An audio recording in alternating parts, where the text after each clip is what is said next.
Britain के एक वरिष्ठ सांसद ने भारत को आतंकवाद के खिलाफ कड़ा रुख अपनाने के लिए अपना पूरा समर्थन देने का वादा किया है। सांसद ने कहा कि भारत जो भी कदम उठाए हम उसके साथ हैं। उन्होंने कहा कि भारत अगर पाकिस्तान में घुसकर आतंकियों के खिलाफ कोई सैन्य कार्रवाई करता है तो भी पूरा समर्थन रहेगा। जम्मू कश्मीर के पहलगाम में 22 अप्रैल को हुए भीषण आतंकी हमले के पीड़ितों को श्रद्धांजलि देने के लिए ब्रिटेन स्थित भारतीय उच्चायोग में एक श्रद्धांजलि सभा आयोजित की गई। इस दौरान ब्रिटेन के कई सांसद और बड़ी हस्तियां भी शामिल हुई। सभा में बोलते हुए ब्रिटिश सांसद बॉब ब्लैकमैन ने भारत के समर्थन में एक सशक्त और भावनात्मक बयान दिया।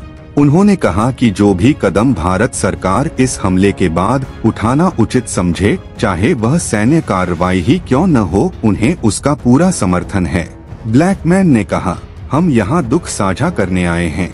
जब आतंकी हमला करता है तो वह पूरी मानवता के दिलों पर हमला करता है।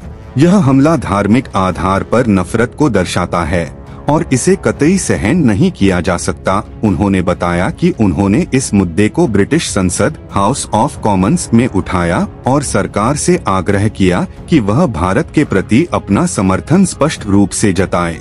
उन्होंने जोर देते हुए कहा, अगर आतंकियों को न्याय के कटघरे में नहीं खड़ा किया जा सकता तो उन्हें खत्म कर दिया जाना चाहिए। मेरी उम्मीद है कि ब्रिटेन के सभी राजनीतिक दल भारत के साथ खड़े होंगे, चाहे वह कार्रवाई LOC के पार सैन्य रूप में ही क्यों न हो। बॉब ब्लैकमैन इंग्लैंड के हैरो ईस्ट से कंजर्वेटिव सांसद हैं। वे भारत के पद्मश्री पुरस्कार से भी सम्मानित हैं।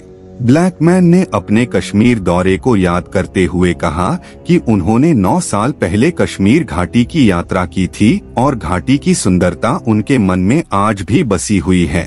उन्होंने कहा, आतंकी चाहते हैं कि घाटी में पर्यटन न हो, लेकिन हम उन्हें ऐसा करने नहीं देंगे।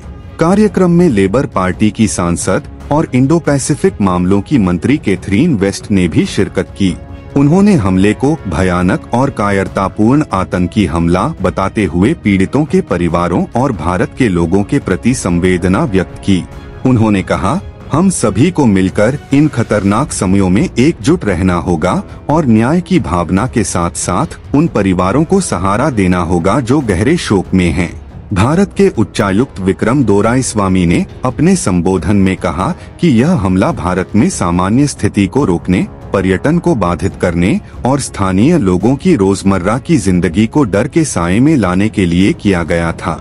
उन्होंने कहा, यह आजाद भारत के इतिहास में मुंबई हमलों के बाद नागरिकों की सबसे बड़ी हत्या है। पीड़ितों को उनकी धार्मिक पहचान के आधार पर चुनकर मारा गया। यह सिर्फ और सिर्फ आतंक फैलाने की कोशिश थी। उन्होंने आगे कहा, हमारे प्रधानमंत्री ने साफ कहा है, हम न भूलेंगे न माफ करेंगे। जो लोग इस हमले के पीछे हैं, उन्हें इसकी कीमत चुकानी होगी, चाहे वे कहीं भी हों। भारत की एकता को तोड़ने की कोशिश कभी सफल नहीं हो सकती। हम भाषा, जाति, धर्म से परे एकजुट राष्ट्र हैं। उच्चायुक्त ने कुछ पीड़ितों का व्यक्तिगत जिक्र करते हुए बताया कि वहां मौजूद कुछ लोग अपने हनीमून पर आए थे, जिनमें एक नवविवाहित जोड़ा और एक बच्चा शामिल थे।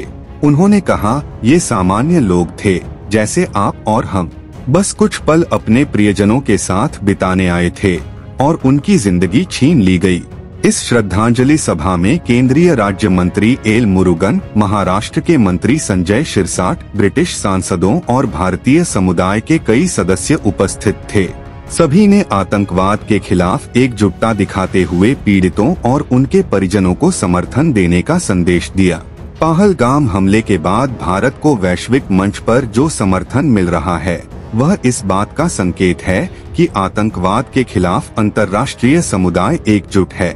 ब्रिटेन के सांसदों और नेताओं का यह स्पष्ट और कठोर संदेश न केवल आतंकवाद के खिलाफ एकजुटता को प्रदर्शित करता है, बल्कि यह भी दर्शाता है कि भारत के आत्मरक्षा के किसी भी कदम को अंतर्राष्ट्रीय स्तर पर स्वीकृति मिल सकती है। यह घटना यह भी दिखाती है कि जब तक आतंकवाद का समूल नाश नहीं हो जाता, भारत और उसके सहयोगी देशों को मिलकर इस संकट से निपटने के लिए हर संभव कदम उठाने होंगे। अब भारत सरकार के अगले कदम और वैश्विक समुदाय की प्रतिक्रिया पर सबकी निगाहें टिकी हैं। और यह समय दिखाएगा कि भारत किस तरह से आतंकवाद के खिलाफ अपनी लड़ाई को और भी मजबूत बनाता है।